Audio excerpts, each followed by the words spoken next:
Salut à tous, c'est Baptiste de Ligne Jaune. Aujourd'hui, je me retrouve à Offranche Festival. Je suis avec le groupe InCoach. Vous allez bien? Ça va, ça va. Est-ce que vous pouvez vous présenter? Eh ben, on est InCoach, on est un groupe de hard rock angevin. On vient d'ouvrir la première édition du Offranche Festival et on est carrément content de l'avoir fait parce que ça nous a donné l'opportunité de jouer avant des pointures du style. Et du coup, là, on est un petit peu sur notre nuage. Voilà. Et du coup, dans le groupe, qui fait quoi? Christian, il fait le ménage. Et lui, c'est le contrôleur qualité en fait. Voilà. Non, mais en fait, en réalité, je suis le guitariste rythmique, Christian donc. Je suis Lizoun, basse et chant. Romain, guitare lead. Et Gribouille, batterie. Et backing à l'occasion. Ça fait combien de temps que vous faites de la musique? Nous deux, avec Gribouille, ça fait plus de 20 ans qu'on joue de la musique ensemble. Le groupe, après, il existe depuis 2017 ou 2018. Donc là, le groupe, il est plutôt récent. Ça fait 7 ans et ça fait 5 ans qu'on fait des lives. Effectivement, nous avons commencé à créer le groupe en 2018. Malheureusement, au moment du commencement des concerts, Covid est arrivé. Nous avons fait 2 ans de pause et on a dû se relancer donc, en 2022 après Covid. Quel groupe vous a inspiré au début? Au début, c'est-à-dire que je pense qu'on avait tous nos influences au début. Moi j'étais quand même plus rock, hard rock. Les gars sont un peu plus métal. Enfin moi j'écoute vraiment de tout. Après le groupe qu'on a en commun c'est All the Wimshis je pense. Oui. Qui est un groupe de stoner américain. Mais c'est pas ça qui a fait naître le groupe pour le coup. Ce qui a fait naître le groupe c'est des rencontres, tout simplement. Et les influences musicales de chacun d'entre nous, parce que c'est vrai que c'est intéressant, nous venons des milieux musicaux un peu différents. Gribouille et Lizoun, ils sont plutôt métal. Moi, je suis assez blues rock. Et Romain, effectivement, il venait plutôt dans la branche AM et pop rock, rock, les Strokes, funk, voilà. Et donc, pour pouvoir mettre ça vraiment en boîte et essayer de combiner les styles musicaux, c'était un défi. Et je pense qu'on a réussi. Est-ce que vous pouvez nous parler de votre EP? Ouais, alors notre EP, 5 titres, dessus des titres un peu plus vieux, qui étaient presque prêts à l'époque du premier EP. Vu les retours qu'on a, moi je suis plutôt content qu'on ait attendu avant de les sortir. Moi je dis ça parce que j'étais le premier à vouloir les sortir tout de suite. Et du coup, c'est peut-être bien qu'on ait attendu un peu et de les peaufiner. Donc des morceaux qui ont déjà quelques années, des plus récents. Après c'est toujours pareil, quand on compose, il y a des morceaux qui vont voir le jour très vite et puis d'autres qui vont demander plus de temps. Voilà, il y en a qu'on retravaille plus ou moins, il y en a qui sont tout de suite, qui nous plaisent tout de suite, qu'on garde tel quel. Voilà, donc un peu de tout, du rock hard rock au sens pareil assez général quoi. Et pour la couverture? Pour la couverture, alors la couverture c'est la cousine de Gribouille qui s'en est chargée, mais Elise Sersan, illustratrice, donc c'est aussi un peu son travail. On lui avait donné quelques lignes directrices. Le dernier morceau de l'EP s'appelle Thunderbird. Il parle un peu du mythe de l'oiseau tonnerre dans la mythologie indienne, des Indiens d'Amérique. Et du coup on l'a orienté là-dessus. On a un autre pote, Alex, qui nous avait proposé aussi un visuel. Et puis pareil, c'était un peu l'idée d'un totem, un peu en fait. En gros, l'oiseau tonnerre, c'est ce que tu retrouves normalement en haut du totem indien. Voilà, c'est une symbolique assez forte et on trouvait que ça pouvait être sympa de l'illustrer. Puis quand elle nous a fait voir son travail, ça nous a plu tout de suite quoi. Parmi vos chansons, du coup, dans l'EP, laquelle est votre préférée? Effectivement, je suis pas le mieux placé pour en parler parce qu'effectivement, nous avons notre style un petit peu de composition, nous avons notre routine de travail. Donc il y a certains thèmes dans les compositions qui sont proposés. En l'occurrence, moi, Lizoun et Romain on les propose et on a tendance à privilégier un petit peu les thèmes qui sont proposés et les autres ils viennent se greffer dessus. Donc effectivement la force de proposition elle était plutôt moi, Romain et Lizoun cette fois-ci. Donc je vous le cache pas que ce que je préfère c'est Love Gun parce que c'est une thème qui me tient à cœur, assez rythmé, qui fait un petit peu plus bouger. Donc c'est un petit peu la façon que j'imagine la musique. Bah ouais, Love Gun après, ouais, je dirais Love Gun ou Soul Keeper parce que c'est deux morceaux qui sont nés vite.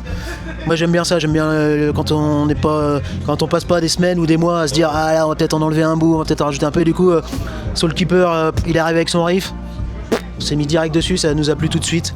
Et Love Gun a été aussi pareil, sur les 5 c'est les deux qui ont été vite sortis. Ouais, moi ce serait plutôt Thunderbird parce qu'elle me plaît bien, voilà. Et à écouter et à jouer en fait. C'est plutôt, elle vient de Lizoun en fait pour le coup à la base, avec des grosses influences de Gribouille. J'adore la jouer, elle est compliquée, elle est un peu chiante mais j'adore la jouer. Effectivement je lui rends la monnaie aussi un petit peu à Lizoun parce que lui il aime Soul Keeper, mais Love Gun en fait c'est l'idée de Lizoun, c'est lui qui a ramené un petit peu cette thème là assez percutante, donc on a enrichi là-dessus. Mais ça c'est ma bière. Et pour ma part, j'aime beaucoup Thunderbird aussi. Mais j'avoue que The Smoke, qui est un morceau que Romain a ramené comme ça, tout fait. Il a travaillé chez lui tout seul comme un grand. Et au début, il tournait un peu pop et le travail collégial a fait que ça a donné un truc super sympa et je pense que ça reste ma préférée. J'aime beaucoup jouer Thunderbird, j'aime beaucoup ce morceau, mais je crois que c'est The Smoke sur cette EP qui me plaît le plus. Avec qui vous rêveriez de réaliser un feat? Toujours pareil avec All Them With Cheese.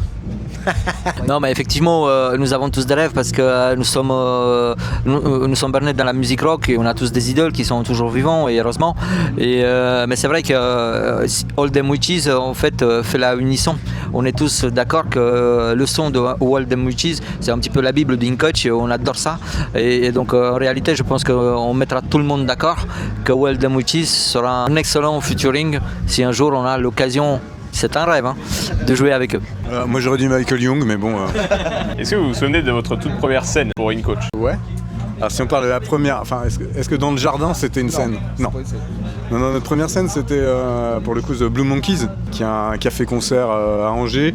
Je pense qu'il accueille beaucoup de groupes qui viennent, qui débutent, c'est ça. Donc on peut le remercier quand même. Ouais, c'était cool. C'était cool. Non, mais en réalité, Blue Monkey, en fait, ça nous a propulsé parce qu'on a invité presque tous nos copains, qui étaient vraiment ravis qu'on fasse un concert. Et le bar, il a fait plein, quoi, vraiment plein. Donc il y avait une belle énergie, etc. Donc on a pu faire un super concert. Après, effectivement, on a enchaîné pas mal des fêtes de musique et ce genre de choses. Et le vrai festival dans lequel on a débuté, c'est Roman Ton Froc en Vendée. C'était la vraie scène professionnelle dans laquelle on a été accueillis en Vendée avec un sondier digne de son nom, avec une scène des lumières et autres dignes de son nom, voilà, avec des pointures également du rock, Elroy pour ne pas le nommer et d'autres.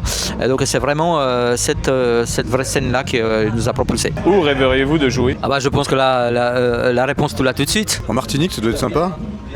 Sur les îles, quoi. Il y a un petit village pas très loin d'ici, il s'appelle Clisson. Je donnerai pas la suite, je pense que tout le monde l'a compris. On a fait le Leclerc, on a fait le off, on a quand même fait le off, c'est un début. L'école Leclerc.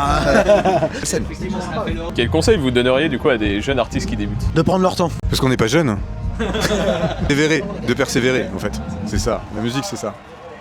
De se faire plaisir et d'être honnête. Se dire que la musique c'est un ressenti personnel, donc il faut l'imaginer, donc il faut l'exprimer, tout ce qu'on ressent. Après il ne faut pas tomber dans le piège de plaire à tout le monde, faire un peu un truc que tout le monde fait juste pour avoir des likes, etc. Ça c'est une belle connerie si je peux me permettre, donc soyez soi-même. Je voudrais juste rajouter un truc.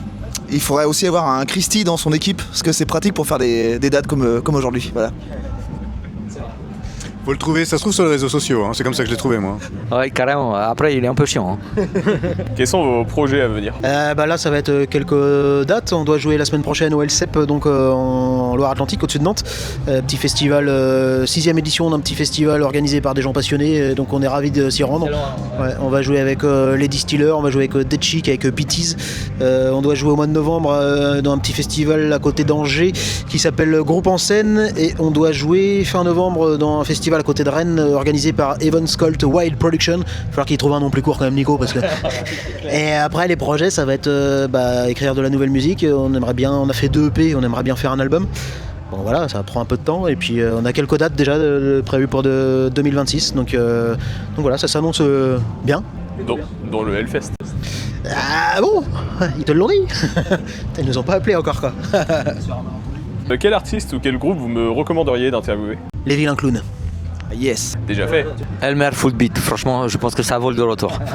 Honnêtement, si vous y arrivez un jour, le mec avec son poney, moi j'adore. Est-ce que vous avez un dernier mot à dire? Merci à vous pour ce que vous faites, de mettre un peu de lumière sur ce qu'on fait, parce qu'on a besoin de ça. On est un petit groupe. Encore une fois, on passe pas à la radio. On passe dans des festivals comme ce soir, et on en est vraiment très honorés, ravis, parce que voilà, on joue avec des pointures et qui sont des gens hautement sympathiques. Et du coup, merci à vous, parce que sans vous, on n'existe pas. Voilà. Merci. Merci.